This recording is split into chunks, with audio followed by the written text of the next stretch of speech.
right, let's get into it. Here we go. Another episode on horse race bets as we get going into this outstanding weekend. We continue our discussion about the great day coming up in Franklin, Kentucky. That is Kentucky Downs. And we're going to focus in on two of the races there on that Saturday card. And then we'll check in on a race that's coming up on Friday from Saratoga. So let's get into it. All right, this one is really interesting. We start with the Grade 3, $2 million Ladies Turf Stakes at Saturday at Kentucky Downs. 1 mile on the turf, 11 runners in the field. Okay, taking a look at what you're working with here. You've got horses like Special One, who've been very effective over the course. Cheshire Dancer is the European horse that actually, I think, might have a slight advantage over some of these runners here.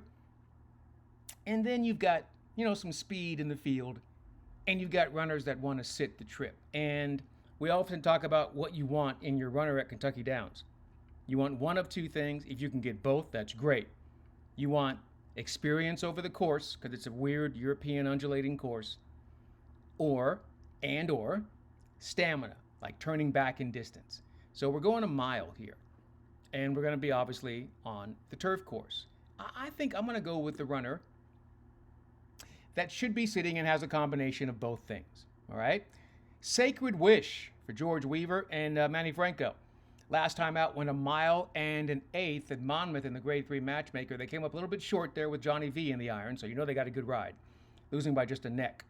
So now they turn back to the 1 mile distance.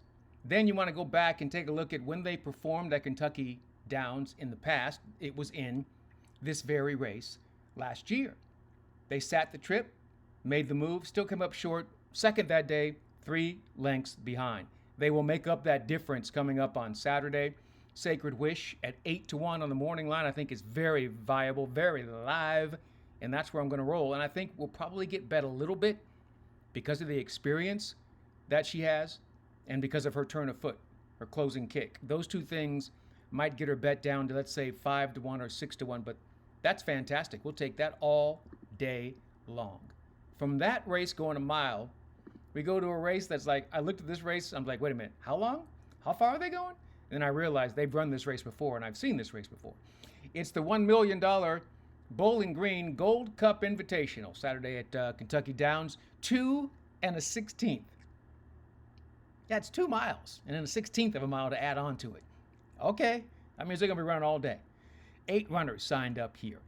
And you've got a defending champion in limited liability. This is a horse that has speed, has won over the course at the distance. That means a lot. Flatten the Curve is a European runner that's had a lot of experience going 2 miles. So they have a bit of an advantage as well. But for me, I think it's a horse that has experience, likes the distance. We're going to need a little bit of a setup. We'll need some help. But if we just get a little bit of help, we're going to be golden. That runner is the 6, Lord Eddard Stark. Okay, I want you to take a look, go back to this horse running in these races and the 2 mile event at Gulfstream Park, winning the Allen Jerkins. That's the thing that I like. I like that performance, so the horse is not going to be completely overwhelmed by this distance. And if I can't get experience over the course, well, then I'm going to go back to an old school handicapping tactic. 3rd race off of a layoff. 3rd off the layoff is what's happening here. That's peak fitness, and you've got a horse with experience going 2 miles.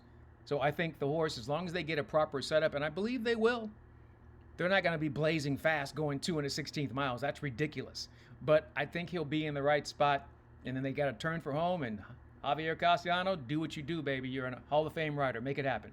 So I'll go with the 6, massive price, 30-1 on that runner there. We will move to Friday at Saratoga because I really like this race, the $150,000 Perfect Sting. Going a mile on the turf Friday at Saratoga. 10 runners signed on here.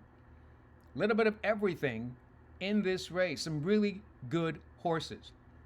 And I'm always looking for a horse that has room to improve. I have a hard time going with horses that are already in great form, where they've already won 2 in a row, 3 in a row. I'm like, well, that's got to end at some point. I mean, unless you're Zenyatta.